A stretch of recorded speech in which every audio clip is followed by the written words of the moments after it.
ओम गम गणपते नमः। ओम ह्रीं ह्रीं শ্রীং শ্রীং লক্ষ্মী বাসুদেবায় নমঃ। আপনাদের সবাইকে আমাদের পরিবার ভাগ্যালাপে সাদর অভ্যর্থনা জানাচ্ছি। আজকে যে তথ্যটি প্রদান করব সেটি হচ্ছে, কি চাই আপনার? আপনি ঋণে জর্জরিত, সেই ঋণ থেকে মুক্তি পেতে চান? আপনি প্রচুর ধন সম্পত্তির মালিক হতে চান? আপনি কোনো নেগেটিভিটির শিকার? আপনার জীবনে ঝগড়া, অশান্তি, মারামারি, সুখ নেই, দুঃখ, এগুলো থেকে মুক্তি পেতে চান? কোনো ইন্টারভিউ এ যাচ্ছেন, সেই ইন্টারভিউ সাকসেস পেতে চান? তাহলে তেজপাতা বাড়ির একটি জায়গায় রেখে দিন। ঠিক শুনেছেন, তেজপাতা, বে লিফ, এটি কোথায় রাখলে এবং এটিকে আপনি কিভাবে কাজে লাগালে আপনার জীবনের সমস্ত সমস্যা থেকে মুক্তি পাবেন সে সম্পর্কে আজকে আমরা আপনাদেরকে জানাবো। তার আগে আপনাদের কাছে বিনম্র অনুরোধ, চ্যানেলটিকে সাবস্ক্রাইব করে পাশে থাকা বেল আইকনটি ক্লিক করবেন। আমাদের ভিডিও ভালো লাগলে অবশ্যই লাইক করবেন, শেয়ার করবেন। ভিডিওটি অবশ্যই শেষ পর্যন্ত দেখবেন। জানবেন, আধা অধুরা জ্ঞান আমাদেরকে উন্নতির পথে নিয়ে যায় না, আমাদেরকে সফলতার দিকে নিয়ে যায় না। তাই ভিডিও শেষ না করেই যদি আপনি মাঝপথে চলে যান, তাহলে আধা অধুরা জ্ঞান আপনাকে কখনোই সফলতা এনে দিতে পারবে না। এবং প্রত্যেককে আবারও অসংখ্য ধন্যবাদ এবং সশ্রদ্ধ প্রণাম জানাচ্ছি। আমাদের সাথে এতদিন সাথে যারা আছেন তাদেরকে অবশ্যই বলবো যে আপনারা কি খুব আমাদের সাথে আছেন বলে আপনাদের প্রতি আমরা কৃতজ্ঞতা প্রকাশ করছি। আপনারা আপনাদের যে কোনো সমস্যার সমাধান পেতে আমাদের সাথে সরাসরি যোগাযোগ করতে পারেন। আমাদের ইমেলের মাধ্যমে অ্যাবাউট সেকশনে গেলে আমাদের ইমেল আইডি পেয়ে যাবেন। আপনারা যে কোনো প্রশ্ন আমাদেরকে পাঠাতে পারেন, আমরা সেই প্রশ্নের উত্তর অবশ্যই একটু সময় অপেক্ষা করবেন, আমরা অবশ্যই সেই প্রশ্নের উত্তর ভিডিওর মাধ্যমে আপনাদেরকে পৌঁছে দেব। আর আপনারা কি করতে পারেন, আপনারা আমাদের যে ওয়েবসাইট আছে ভাগ্যালাপ.com, সেখানে ভিজিট করে বিভিন্ন তথ্য সংগ্রহ করে নিতে পারেন। আজকে যে তথ্যটি প্রদান করছি সেটি তেজপাতা আপনার জীবনের সমস্যা কিভাবে মিটিয়ে দিতে পারে, আপনার জীবনের মোড় ঘুরিয়ে দিতে পারে, আপনার সমস্ত সমস্যা সমাধান করতে পারে। দেখুন, যারা বেকার আছেন, পুরুষ বা মহিলা, যে কেউ, যে কোনো ধর্মের, যে কোনো বর্ণের মানুষ ইন্টারভিউ দিতে যাচ্ছেন, যে কোনো ইন্টারভিউ। দেখুন, আমরা যখন কর্মক্ষেত্রে থাকি তখনও বিভিন্ন ইন্টারভিউ দিতে হয়, অর্থাৎ সাক্ষাৎকার দিতে হয়। যারা ব্যবসা করেন সেখানেও বিভিন্ন সাক্ষাৎকারের দরকার হয়, মিট করতে হয়, ডিল করতে হয়, তাই না? ডিল করতে হয়। তাহলে বিভিন্ন ইন্টারভিউ, যে কোনো ইন্টারভিউ, সাক্ষাৎকার, সেখানে যদি সাকসেস লাভ করতে চান, বা যারা চাকরি প্রার্থী, বেকার যুবক যুবতী, তারা ইন্টারভিউ সাকসেস পেতে চাইলে একটি তেজপাতা আপনারা সাথে নিয়ে যান। কিচ্ছু করতে হবে না, যেভাবে পারবেন নিজের কাছে রাখুন। দেখবেন এই তেজপাতা আপনাকে আপনার অভীষ্ট লক্ষ্যে কিভাবে পৌঁছে দিতে পারে। মা লক্ষ্মীকে তুষ্ট করতে চান, তাহলে প্রত্যেক দিন আপনি যে ধর্মের বর্ণের মানুষ হন না কেন, রোজ সন্ধ্যাবেলায় ঘরে একটি তেজপাতা, বলবেন ছোট না বড়, বড় হলেই ভালো, কিন্তু যেমন থাকবে তেমনই গোটা একটা তেজপাতা পোড়াবেন।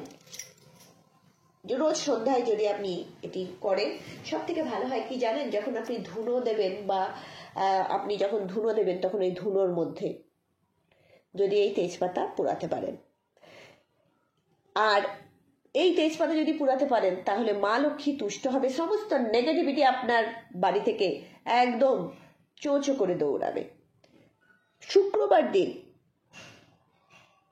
আপনি যদি মা লক্ষ্মীর মন্দিরে একটি তেজপাতা অর্পণ করতে পারেন, ধন সম্পত্তির কোনো দিনও কমতি হবে না।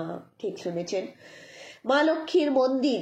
এবার একটি কথা বলে রাখি, অনেকে বলবেন আপনাদের ওখানে মা লক্ষ্মীর মন্দির নেই, তাহলে কিন্তু এর কোনো সাবস্টিটিউট নেই, এটার পরিবর্তে এটা করবেন বলতে পারবো না। মন্দির, মা লক্ষ্মীর মন্দির, মা লক্ষ্মী তো মন্দির একা হবে না, ওখানে নারায়ণও থাকবে, কোনো অসুবিধা নেই। লক্ষ্মী নারায়ণের মন্দিরে যেয়ে মা লক্ষ্মীকে এটি অর্পণ করবেন, একটি তেজপাতা। যদি আপনি ঋণ মুক্তি চান, তাহলে আপনাকে কি করতে হবে, রোজ একটি করে তেজপাতা আপনাকে মা লক্ষ্মীকে অর্পণ করতে হবে। আপনি এটি যে কোনো দিন আরম্ভ করতে পারেন, যে কোনো সময় আপনি অর্পণ করুন, সকাল বিকাল সন্ধ্যা। বিকাল তো অবশ্যই পুজো করবো না, সকাল সন্ধ্যায় আমরা পূজা অর্চনা করি। আপনি করুন, কোনো অসুবিধা নেই। আপনার ঋণ থেকে আপনি মুক্তি পেয়ে যাবেন। এবং এই যে আরো আছে, বলছি যে আরো কোথায় রাখলে বিভিন্ন উৎস থেকে আপনি অর্থ সম্পত্তি পাবেন, অর্থাৎ একটি সোর্স থেকে না, বিভিন্ন সোর্স থেকে, বিভিন্ন উৎস থেকে আপনি ধন সম্পত্তি পাবেন। তার আগে বলে রাখি, এই যে কাজগুলো বলছি সেইগুলো অবশ্যই নিশ্চয়ই আপনি আপনার বাড়িতে কেউ মারা গেছে, অসুখ চলছে, বা আপনার বাড়িতে কেউ জন্মেছে, জন্ম চলছে, বা আপনি মহিলারা পিরিয়ডে আছেন, কখনো এই কাজগুলি করবেন না। একদম সাত্ত্বিকভাবে, সাত্ত্বিক ভোজন যখন যেদিনকে এই কাজগুলি করবেন, অবশ্যই নিরামিষ খাবার আদি গ্রহণ করে সাত্ত্বিকভাবে, কোনো কারোর ক্ষতি না চেয়ে, কারোর ক্ষতি না করে, মদ মাংস এগুলো গ্রহণ না করে সাত্ত্বিক খাবার, যখন বললাম এগুলো গ্রহণ করবেন, সাত্ত্বিক খাবার। দ্বিতীয় নাম্বার হচ্ছে যে পরক্রিয়া, পরপুরুষ বা পরনারীর সাথে সম্পর্ক করে এই সমস্ত কাজ করলে কখনোই কিন্তু হবে না। এবং কুদৃষ্টি যদি অন্যের প্রতিও দেন, তাহলেও কিন্তু কাজগুলো সম্পন্ন হবে না। নিজে সাত্ত্বিকতা বজায় রেখে সাত্ত্বিক আচরণ পালন করেই আপনি কাজগুলো করতে পারবেন।